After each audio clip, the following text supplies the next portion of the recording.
সেটা তো এমনি পেঁপে খেতে চায় না, তাই পেঁপে খাওয়ানোর একটা সহজ পদ্ধতি বার করেছি। তার জন্য আমি পেঁপে ধোকা করছি আজকে। তার জন্য আমি লম্বা করে পেঁপেগুলো কেটে নিয়ে সেদ্ধ করে নিলাম, নিয়ে ভালো করে হাতে করে চটকে নিচ্ছি। তারপর আমি কড়া বসিয়ে দিলাম, কড়ার মধ্যে হাফ বাটি মতো বেসন একটু ভেজে নেব।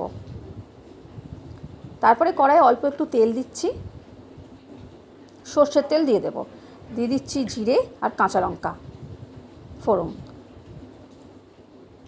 অল্প ভাজা ভাজা হয়ে গেলে সিদ্ধ করা যে পেঁপেটা ওটা আমি দেব।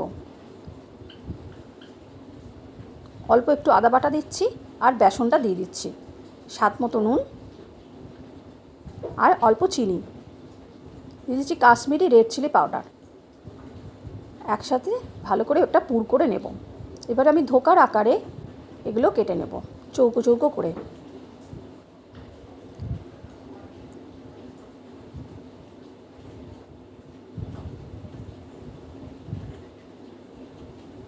কড়াতে আমি আবার সর্ষের তেল দিয়ে দিলাম বেশ খানিকটা।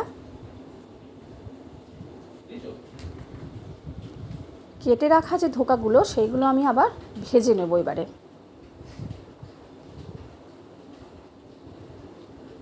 দুদিক ভালো করে ভেজে নেব।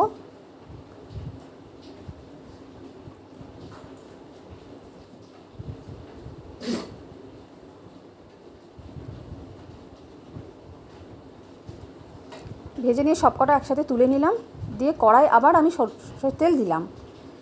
এবার দারচিনি আর ছোটো দুটো এলাচ দিয়ে দিলাম ফোড়নের জন্য, অল্প একটু জিরে দিলাম,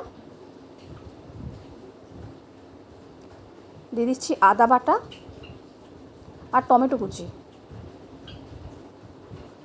একসাথে সবগুলো মিশিয়ে নিলাম, দিয়ে দিচ্ছি স্বাদ মতো নুন, হলুদ, লঙ্কা গুঁড়ো আর অল্প চিনি দিলাম। ভাজা হয়ে গেলে অল্প করে একটু জল দেব। তারপরে আমি কেটে রাখা বা ভেজে রাখা ধোকাগুলো দিয়ে দিচ্ছি, আর নামাবার আগে অল্প ধনেপাতা ছড়িয়ে সার্ভ করব।